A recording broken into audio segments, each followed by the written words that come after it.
لیکن فضیلت کیا ہے سنیے. اللہ تعالیٰ رحمت نازل فرما مولانا الطاف حسین حالی پر، کہتے ہیں مجھے حق نے دی ہے بس اتنی بزرگی کہ بندہ بھی ہوں اس کا اور ایلچی بھی. اس کا بندہ ہوں اور ایلچی مانے پیغمبر ہوں، پیغام رسانی کرنے والا رسول ہوں، اور رسول ہونا بہت بڑا مقام ہے. تو ہمیں بھی چاہیے کہ ہم غلو سے بچیں. نبی صلی اللہ علیہ وسلم کو اللہ نے جو مقام دیا ہے اسی پر رکھیں، اس سے آگے مت بڑھائیں. اور اے مسلمانوں تم بھی ہوشیار ہو جاؤ، ان کے اس غلو کو اللہ تعالیٰ نے کفر قرار دیا، اور ہم وہی کام کریں اور ہم مسلمان رہیں. سنیں، لقد کفر الذین قالوا ان اللہ هو المسیح ابن مریم. تحقیق کفر کیا ہے جن لوگوں نے یہ کہا کہ اللہ تعالیٰ اللہ ہی مسیح ابن مریم ہے، یعنی اللہ ہے، عیسیٰ علیہ السلام اللہ ہے. آپ کہیں گے یہ تو انہوں نے اللہ کہا نا، ہم تو نہیں کہتے. یعنی کیوں نہیں کہتے؟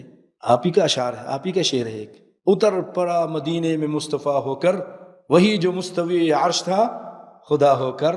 جو آسمان میں خدا تھا زمین پہ مصطفیٰ کا کیا فرق ہے احمد میں اور احد میں؟ کہا صرف میم کا فرق ہے. احمد سے میم نکال دو احد بن جاتا ہے، میم لگا دو احمد بن جاتا ہے. اس طرح کے تعویلیں کرتے ہیں، اس طرح کی باتیں کرتے ہیں، اور رسول اللہ کو اللہ کہتے ہیں. اور انہوں نے کہا تو وہ کافر ہو گئے. قرآن کہہ رہا ہے کافر، تو ہمارا کیا بنے گا؟ خود سوچ لیے. میں نہیں خود کفر کے فتوے لگاتا. اللہ ہدایت دے لوگوں.